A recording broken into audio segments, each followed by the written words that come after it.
Enfim, para quem não me conhece, meu nome é Gilberto Souza, muito prazer. Eu sou daqui de Brasília, sou empreendedor Amway, tenho 35 anos e há pouco tempo que eu entrei em contato aí com a Amway, tem poucos meses, na verdade, né? Então, assim, a primeira vez que eu tomei conhecimento desse projeto, né, eu fiquei um pouquinho com o pé atrás, pelo fato de que se tratava de um assunto completamente diferente com o qual eu estava acostumado a conviver, né?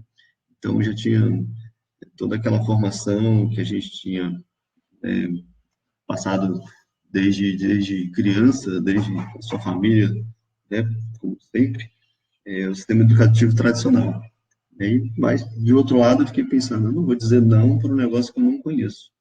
Né? Então, essa nova economia, quando me mostraram a Amway, a gente fica um pouco pensativo, né? No sentido de, será que isso, caramba, é bom mesmo? Não conheço, né? Então vamos investigar.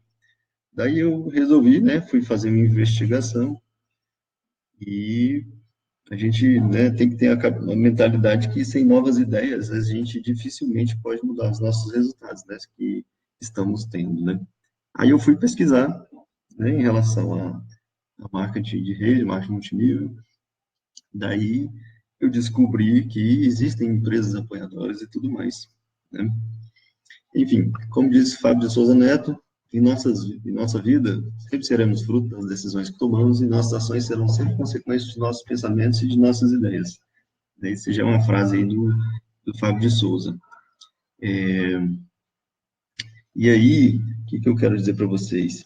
A gente sempre vai ter pessoas, né, talvez como vocês, que estavam trabalhando aí como empregado, não importa o que você faz, se é advogado, se é médico, se é secretário, eletricista, dono de casa, estudante, você sempre vai encontrar alguém que vai estar fazendo a mesma coisa que você nessa nova economia, que vai estar fazendo, vai estar desenvolvendo esse projeto na Amway, certo? Então, assim, a gente consegue encontrar pessoas e empresas das mais conceituadas que elas apoiam esse tipo de projeto, né? Como a Apple, né? Eu descobri que a Apple, ela apoia bastante esse projeto já há muito tempo, né? A Ford, uma das mais antigas aí do mundo, temos também a IBM, né? Temos a General Motors, assim como outras também. Temos outras empresas de grosso calibre internacional, como a AT&T, a Citibank, Motorola. E também tem pessoas bastante influentes, aí, bastante influenciadoras aí a nível mundial, né? Como Donald Trump, antes que ele fosse aí o presidente dos Estados Unidos, como você já sabe, ele é um grandiosíssimo, né, empresário, né, do ramo imobiliário. Já construiu cassino, shopping, várias torres, prédios e tudo mais, né? Robert Kiyosaki, esse com certeza vocês já conhecem aí também, né? Um escritor bilionário e extremamente especialista na área de finanças, né? Escritor de muitos e muitos livros. E todos os livros dele são baseados aí num conceito que depois a gente vai falar, né? No quadrante de fluxo de caixa. Ele é o escritor do Pai Rico, Pai Pobre, né? Se quem não leu, tem que ler esse livro, que ele é muito bom. É um best-seller, né? E aqui no Brasil temos também aí o Silvio Santos, né? O Silvio Santos também ele é uma pessoa que apoia, né? Na verdade, ele até tem até a rede dele, tem até o marketing multinível dele, né? Mas não vou, obviamente, falar aqui, né? Mas vocês sabem o que é a parte dele, né? Então, assim, esse projeto, ele representa uma proposta para desenvolver um negócio na área empresarial, baseada no indivíduo, onde praticamente sem capital inicial podemos gerar receitas muito interessantes e poderão lhe dar opções de solucionar seus problemas financeiros, ou até mesmo atingir uma maior tranquilidade, né, nesse campo das finanças. E isso pode ocorrer sem que você necessariamente deixe suas atividades atuais, né? Então é um negócio assim que você vai precisar de estudar, se desenvolver, desenvolver um trabalho, né? Mas as perspectivas de resultado são bastante atraentes, né? Então, para falar um pouquinho sobre a economia, a gente tem que falar um pouco sobre, obviamente, a história, né? Há 200 anos atrás, nós nos encontrávamos na primeira grande era econômica que existiu, que foi a era agrícola. Então, nesse tempo, é, o dinheiro vinha do campo, nessa época o dinheiro vinha do campo, né? E o campo era um fator de produção, né? E o trabalho físico que produzia os recursos. Então, ou você era dono de, para você ser rico, você já tinha que necessariamente ser dono de terreno, dono de gado, dono de poço de petróleo e por aí vai. Se você não era, é praticamente impossível de você crescer e conquistar. Então, né, nessa foto aí, quem é que você acha que tem aí condição financeira? Esse rapaz aí ou o dono lá da máquina? Então, ou você já era rico, ou você trabalhava para quem era rico. Você tinha um emprego e ali todo mês você tinha o seu dinheiro, né? Então, saímos da era agrícola, depois fomos para a era industrial, né? E aí, na área industrial, onde foi que surgiram as grandes fábricas de automóveis e outras grandes indústrias, né? Como a aeroportuária, a aero, que mais? A naval, a indústria bélica. Então, começou nessa época. E daí as pessoas começaram a migrar do campo para esse setor. Começaram a migrar do campo para a cidade, né? Então, o que que se dizia na época no campo? Ah, porque está acabando o emprego, está ficando ruim, e estamos perdendo dinheiro e não tem mais, como é que a gente vai encontrar? E está ficando cada vez mais difícil. Né? Não, é porque o dinheiro mudou de local, né? Então, era muito mais fácil de você ganhar dinheiro. Era muito mais, tinha muito mais atração, era muito mais atraente você ganhar dinheiro na era industrial, na cidade, do que ficar no campo. Então, o dinheiro mudou de lugar, né? E, hoje em dia, como é que é a atualidade aí? A gente consegue fazer bastante dinheiro simplesmente com a informática do nosso lado. Então, você facilmente pode ter aí uma tela de computador, de repente essa família aí são blogueiros e estão ali olhando as finanças deles, né, e conseguem fazer bastante dinheiro e ter uma nova fonte de renda, se baseando na tecnologia, né? Então, existe uma frase lá na ONU, em Genebra, que diz uma frase bastante interessante, né? Gostei bastante dela aí quando o Fábio de Souza citou ela, que diz o quê? Que os países subdesenvolvidos de hoje são os que chegaram tarde à Revolução Industrial. E os países subdesenvolvidos de amanhã serão os que chegarem tarde à Revolução Tecnológica. Ou seja, isso conta tanto para o país como para o indivíduo. Então, se você também ficar atrás, ficar com o pé atrás e não correr atrás de buscar uma nova fonte de renda, não entrar na era tecnológica, você vai ser, digamos, uma pessoa subdesenvolvida, né? Se assim eu posso dizer.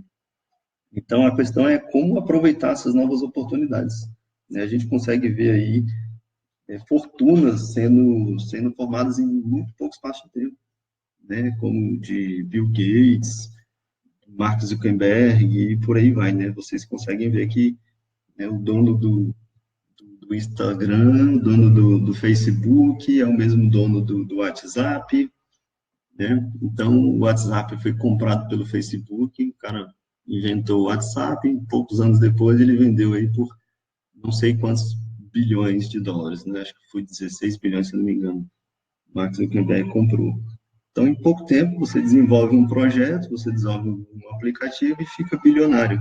Então, hoje em dia é muito mais fácil de se fazer dinheiro, muito mais rápido de se fazer dinheiro com essa era tecnológica. Então, quem ficar para trás, né, ficar na área industrial, então se você ficar achando que ainda vai conseguir ficar, né, montando carro, vai achar algum emprego nessa área, você não vai achar, porque hoje em dia a robótica tomou conta de tudo, né?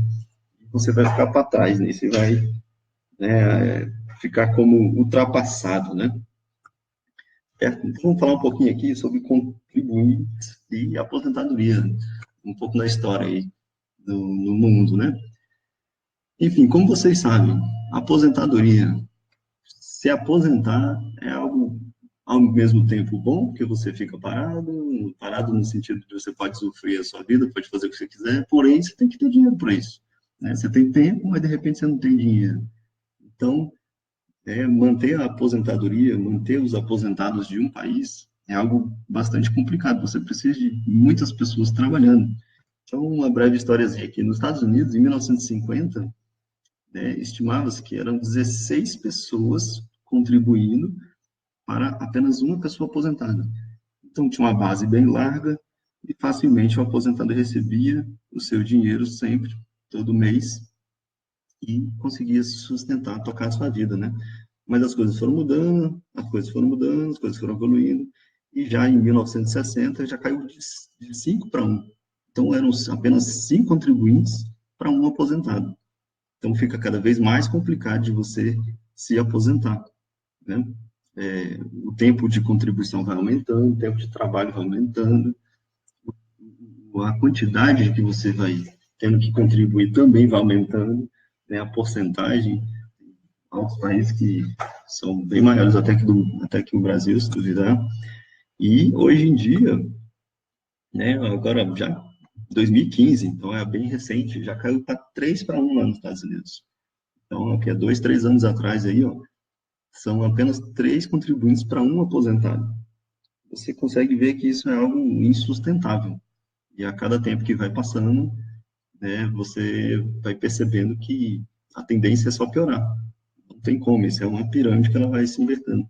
Hoje em dia, espera-se, né, para 2030, na verdade, que seja de 2 para 1. Então, 2 pessoas apenas trabalhando para sustentar uma aposentadoria. Você ainda vai pensar em aposentadoria, principalmente aqui no Brasil, é complicado, né? A gente tem que ter uma nova fonte de renda. A gente tem que ter uma nova fonte de renda.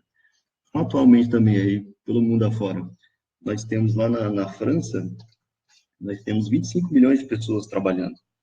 Então, 25 milhões de pessoas trabalhando e 11 milhões de pessoas aposentadas.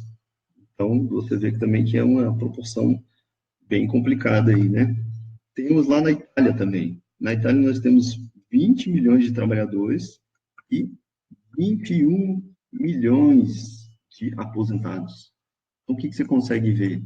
O número de pessoas que estão trabalhando, por exemplo, na França, ainda é um pouco maior do que na Itália. Mas a tendência é o quê? Sempre cair. A tendência é que existam menos pessoas contribuindo e mais pessoas se aposentando, né? A tendência de vida vai aumentando, né? A idade da pessoa, e aí com isso você vai tendo uma discrepância muito grande em relação a contribuintes e aposentados. Fica bem claro que isso é insustentável, né? Provavelmente um dia isso cai, assim como essa torre de Pisa aí lá na Itália, né? E aí você fica pensando assim, e no Brasil? Como é que está a situação no Brasil? A gente sabe muito bem que no Brasil bem complicado também. Constantemente você vê pessoas reclamando o tempo todo de aposentadoria, que o tempo todo vai aumentando, Michel o tempo por aí vai aumentando a aposentadoria, 49 anos trabalhando, mas não sei quanto de contribuindo para, no final da sua aposentadoria, lá no final do seu trabalho, você se aposentar com alguns poucos míseros centavos. Isso é altamente insustentável, é inviável, né? A gente tem que sempre pensar em novas fontes de renda. Então, como é que está no Brasil? Nosso Brasilzão aí, ó.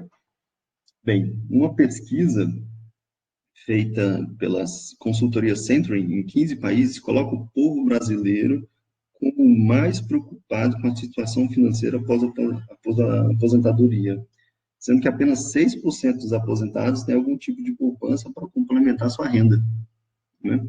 Então, isso é real. Eu até peguei aqui, recente, bem recente mesmo, como vocês podem ver aí, dia 27/4, tem pouco tempo, essa tirei um print aqui da tela do computador e peguei essa informação lá na Folha de São Paulo, lá do site do UOL. Né? E o desemprego está aí, ó, só aumentando. Existem outras fontes dizendo que são mais de 26 milhões de desempregados no Brasil, certo? E até algumas lives mesmo do nosso professor Marcos Trombeta, ele já até demonstrou isso também, a fonte dele lá que ele conseguiu achar. Enfim, como é que está no Brasil a situação? Em 1960, a gente só precisava de uma fonte de renda. Geralmente, o pai trabalhava, né? Saía de casa, trabalhava e só uma fonte de renda era necessária para se manter o sustento da família, o sustento da casa. E aí, as coisas foram, né, cada vez ficando mais difícil, os preços vão aumentando e tudo mais, já para 1990, precisava de duas fontes de renda. Então, duas fontes de renda para se manter o mesmo padrão de vida que você tinha, né, alguns anos atrás. Então, é bem comum ali nessa época, além do pai sair para trabalhar, você tinha ali a mãe também saía para trabalhar, ou o pai tinha dois empregos, alguma coisa do tipo, né? Hoje, você precisa de mais ou menos de três ou até mais fontes de renda para fazer com que você mantenha o seu mesmo padrão de vida, né? Você tem o mesmo padrão por conta do consumo, por conta do preço das coisas que vão se aumentando, imposto o tempo todo.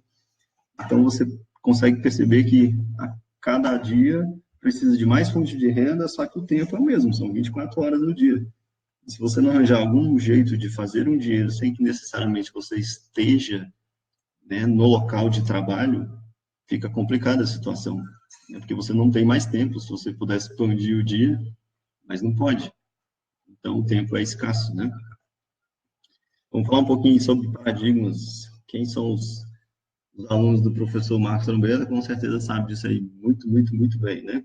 Então, o que são paradigmas? São as suas crenças mais profundas e limitantes, né? São todos os ensinamentos que você provavelmente teve quando era criança ali, de 0 a 6 anos, onde você não tinha o seu consciente ainda formado, somente o subconsciente. Tudo que você escutava, via, ouvia, né, e via, foram entrando na sua mente, né, todas essas visões, essas experiências, e você foi colocando isso na sua cabeça como verdade, né? Então, a gente tem que entender um pouquinho sobre o paradigma para a gente conseguir evoluir, né, a nossa mentalidade e abrir a cabeça para essa nova perspectiva de ganhos, nova perspectiva de fonte de renda, né? Então, é uma série de ideias e conceitos que temos na nossa mente, formada através de nossas experiências e aprendizagem. Há quem diga que suas atitudes são guiadas em até 96% pelos seus paradigmas.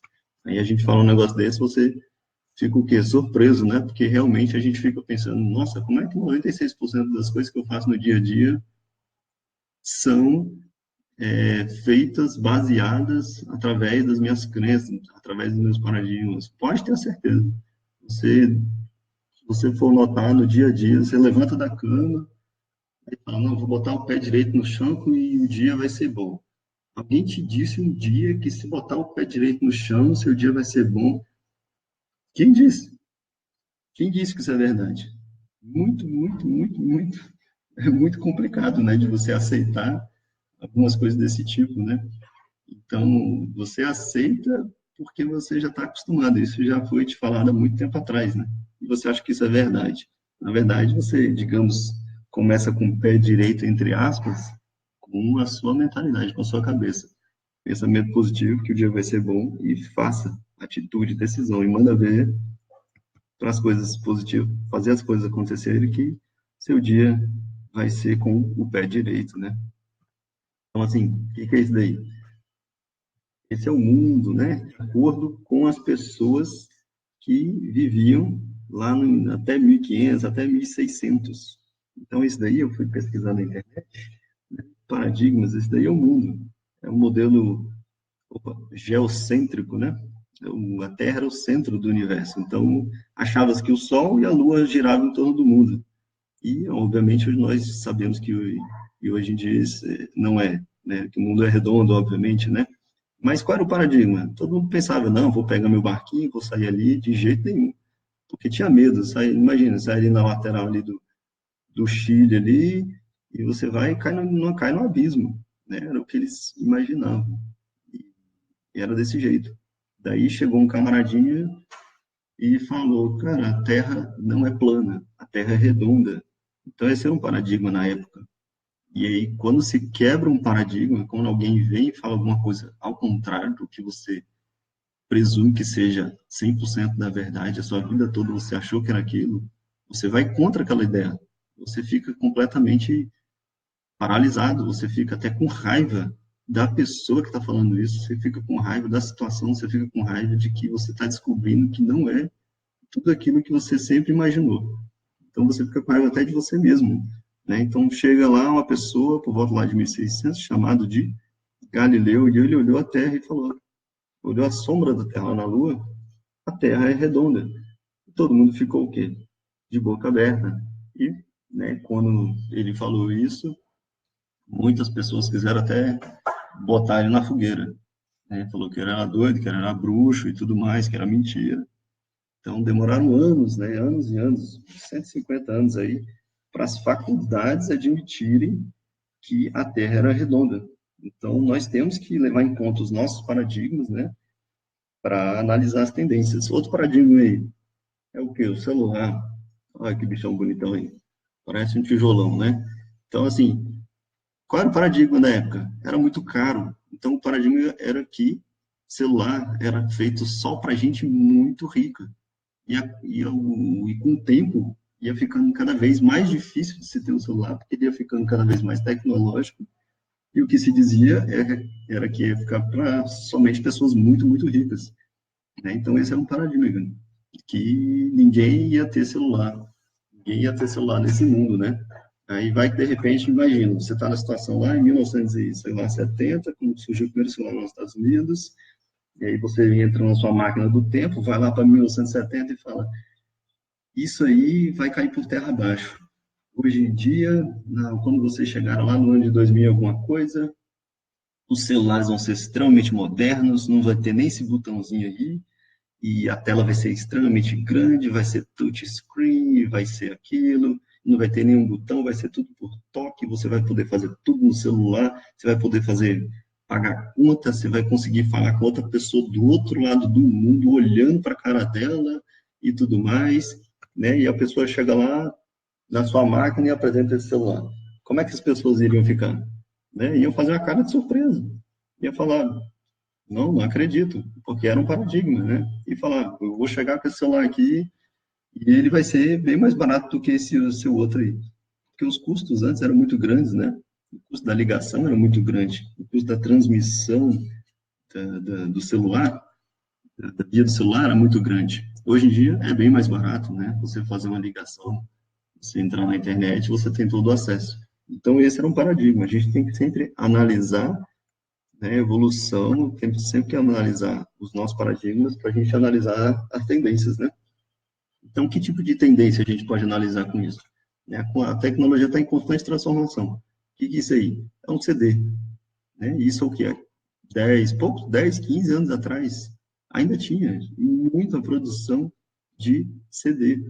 Hoje em dia, a gente consegue saber que a cada dia surgem novos meios de armazenamento muito mais compactos e muito mais baratos, né? Então, você vê que existem fatores que você tem que analisar constantemente para saber a tendência do mercado. Então, você provavelmente não vai nunca querer entrar numa sociedade com algum amigo seu, por exemplo, que quer construir uma fábrica de fazer CD. Você não vai vender nada, você vai, né, jogar dinheiro fora, vai ficar pobre. Então, não vai adiantar nada, você tem que analisar que a tendência é sempre melhorar. E sempre, hoje em dia, a tecnologia diminuiu o espaço físico, ao mesmo tempo aumentar o espaço virtual, né? Existe aí o iCloud e tudo mais, o Google Drive, e por aí vai, né? Enfim, outra, o que é isso aí? Quem é muito novinho não vai conseguir nem saber o que é isso, nunca nem viu. Uma loja de aluguel de CD, de DVD, de vídeo, né? É uma videolocadora. Quem em sã consciência hoje abriria uma videolocadora? Ninguém. Vai quebrar. Em um botãozinho, você entra no Netflix, você entra ali, tem milhões de vídeos, muito mais do que aí. Né? Você entra no seu Spotify, você tem milhões de músicas, muito mais do que aí. Então, você não precisa mais de ir lá para pegar isso, né? Você tem tudo ali na palma da sua mão. A facilidade de hoje é muito grande, né? Enfim, vamos falar um pouquinho aí do Robert Kiyosaki, né? O quadrante de fluxo de caixa.